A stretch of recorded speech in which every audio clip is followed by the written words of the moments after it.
Sa video ito, ituturo ko sa inyo kung paano kumuha ng SSS number through online. Kaya tara, samahan nyo ako at panoorin natin ang video na to. Pero bago yan, sa mga hindi pa nakasubscribe sa akin, kayo na ang bahala. So unang gagawin natin, punta lang tayo sa mga search engine na ginagamit natin, kagaya sa akin Google Chrome, at pagkatapos i-type lang natin ang sss.gov.ph. And then mapupunta na tayo dito, so hanapin at i-click lang natin itong apply for an SSS number online. And then may makikita po tayong step-by-step guide dito. So basahin nyo na lang po lahat yan and mamaya i-explain ko naman yan sa inyo lahat. So ngayon, i-click na natin itong start. And then mapupunta tayo sa registrant record verification. So unahin natin itong choose if registrant has complete name, last name and first name only, last name only, and first name only. So kayo nang bahalang pumili dyan. Depende kung ano yung nasa pangalan ninyo. So dito naman tayo sa baba, dito ilagay nyo po yung last name, first name, and middle name ninyo. And may note dito na kung meron daw ganito, itong may square guys na character yung pangalan ninyo, mas maganda mag-proceed na lang kayo sa pinakamalapit na SSS branch sa inyong lugar para doon na kumuha or mag-apply ng SSS number. Make sure guys hindi magkakabaliktad pala yung pagkakalagay ng last name, first name at middle name ninyo para hindi po magkakaproblema yung application. At kung okay na, dito naman tayo sa baba sa paglalagay ng suffix. Kung merong junior, senior, the third, the fourth, ganyan yung pangalan niyo, piliin nyo na lang po dito. Pero kung wala, wag nyo na pong galawin yan. At next dito sa baba, ilagay nyo po yung date of birth ninyo. So take note na una yung month, day at year. And pagkatapos dito naman sa baba, ilagay nyo po yung email address ninyo. So make sure yung email address na ilalagay ninyo active at nabubuksan ninyo kasi magsasend po sila ng link doon para makaproceed kayo sa next step. Kung okay na lahat at na-fill upan nyo na at na-double check nyo na, dito na tayo sa baba, i-click lang natin tong box katabi ng I am not a robot para ma-checkan. At pagkatapos i-click na naman natin tong box katabi ng I certify para ma-checkan. At kung okay na at may check na lahat, na-review nyo na lahat, pwede na nating i-click itong submit. And then may makikita kayong ganito na nag-send daw sila ng link doon sa email address na nilagay ninyo. Kaya kagaya na sabi ko kanina, dapat active at nabubuksan ninyo yung email address ninyo para makaproceed kayo.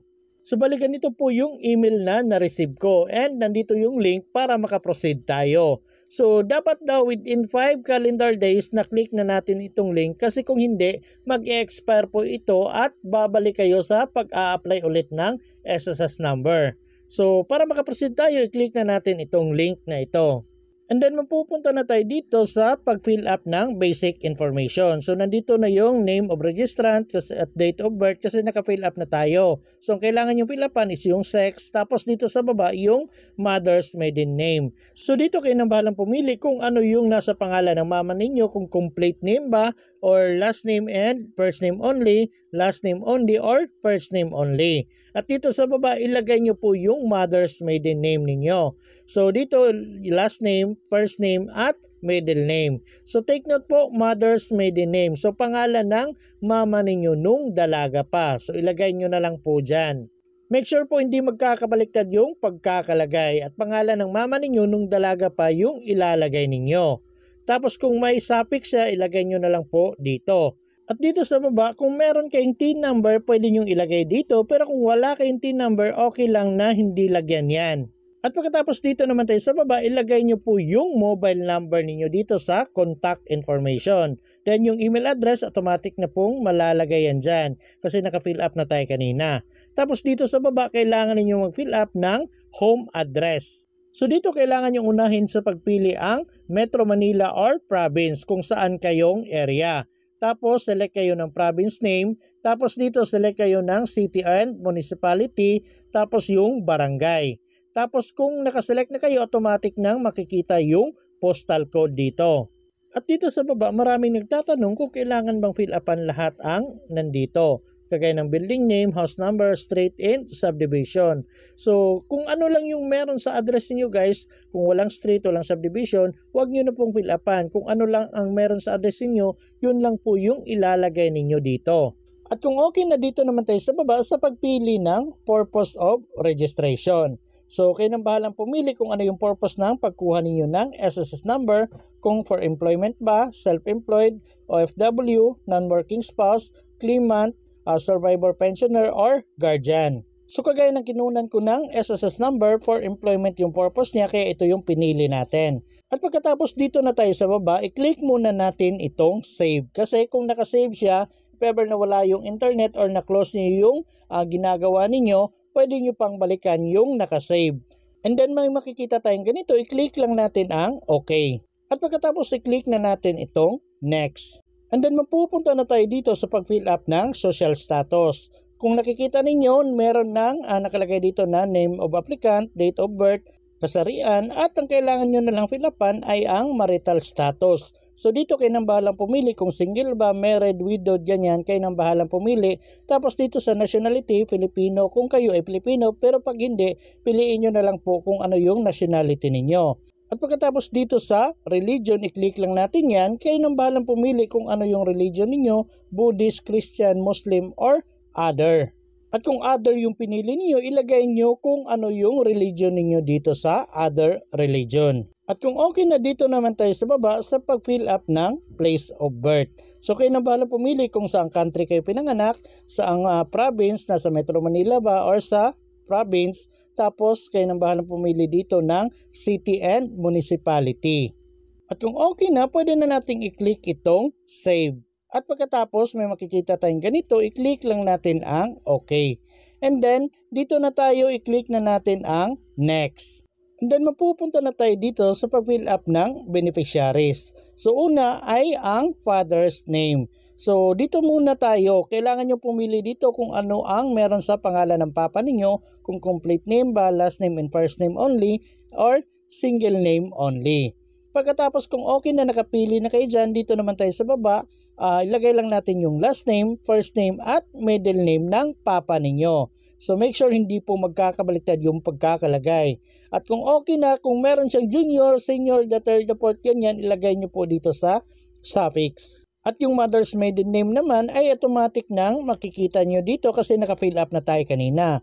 And next dito naman tayo sa baba, ilagay nyo po yung spouse maiden name kung wife na. Pero kung wala, wag nyo na pong lagyan yan. Pero kung meron, fill upan nyo po yan.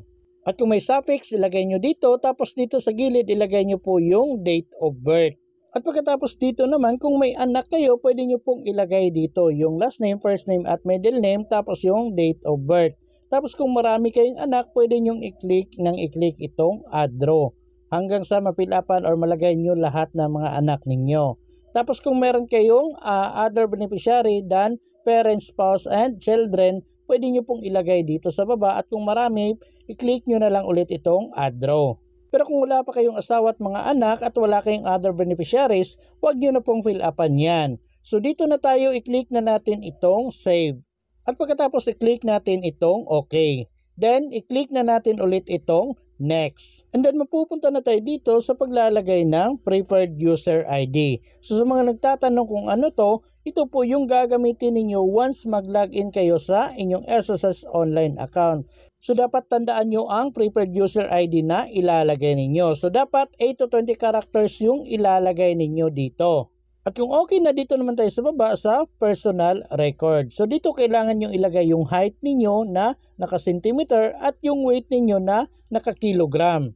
At pagkatapos dito sa baba sa UMID Pay Card application, sa akin pag-apply ko under maintenance pa siya, kaya nag-proceed na lang ako. Pero kung okay na sa inyo, pwede nyo na fill upan lahat ang mga nandito. Pero sa atin ganito pa, so click na natin itong save. And then click natin ang OK. And then balik tayo dito, so i-click na natin itong next. And then mapupunta na kayo dito sa pag-review ng mga information na nilagay ninyo. So double check nyo pong maigi na tama lahat ng mga spelling at yung first name, last name na pagkakalagay ninyo para hindi po kayo magkakaproblema. So kung sa tingin ninyo may mali guys, pwede nyong i-click itong previous para bumalik kayo at i-edit nyo yun. Pero kung okay naman lahat, pwede nyo nang i-click itong generate SSS number. And then may makikita kayong ganito na once nakasubmit na kayo, hindi na ninyo mababalikan yon at hindi nyo na ma-update yung information na yon at kailangan nyo na pumunta sa pinakamalapit na SSS branch para i-correct yon. Pero kung okay naman lahat, i-click nyo na po itong yes. And then mapupunta na tayo dito sa pag-upload ng valid IDs or supporting documents na kinakailangan nila. So dito sa A at B, kailangan ninyo mag-submit ng isa lang sa mga nandito. So take note, kahit isang valid ID or document lang na nandito ang isasubmit niyo, pwede na po yun. Pero kung wala, dito kayo sa C. So kailangan ninyo mag-submit ng dalawang valid ID or document na nandito sa C.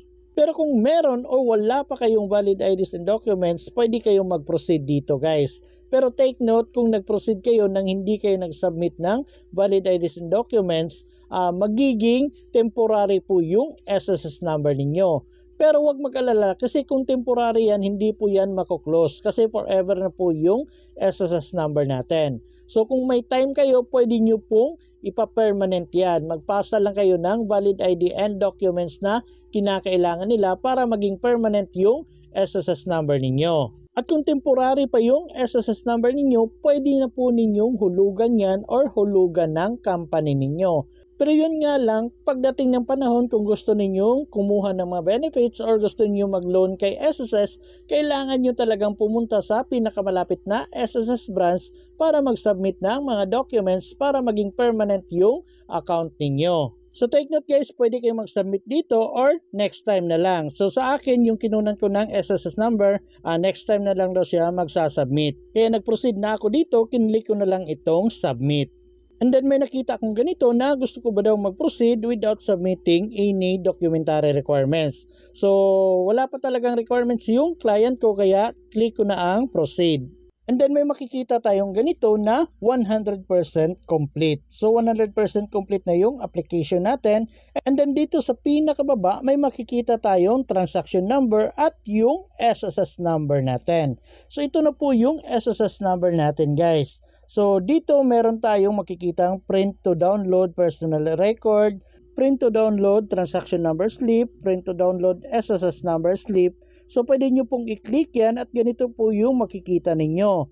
So ito po yung personal record, tapos ito naman yung transaction number slip, tapos ito yung SSS number slip ninyo. So ito na po yung SSS number ninyo guys. So pwede nyo na pong i-download yan or i-screenshot nyo. At kung okay na na-screenshot or na-download nyo na, pwede nyo nang i-click itong done. And then may makikita kayong ganito, thank you for using SSS website. And then mga ilang minuto lang may na-receive akong email na kagaya nito. So bali nandito pa rin yung SSS number, yung date of birth natin, bali yung personal information. At pagkatapos dito sa baba may makikita kayong PDF file ng personal record ninyo, tapos transaction number slip at yung SSS number slip ninyo. And then wala pang 5 minutes may na-receive na akong email na kagaya nito na pwede tayong mag-proceed para makagawa ng password. Pero kung wala talaga kayong email na na-receive na kagaya nito, huwag mag-alala kung meron na kayong SSS number. Okay na po yung SSS number ninyo, pwede nyo na pong hulugan yan or hulugan ng company ninyo. Pwede pa rin kayong gumawa later ng SSS account ninyo through online. So valid pa rin yung SSS number ninyo. So dito proceed na tayo, i-click na natin itong clicking here na kulay blue.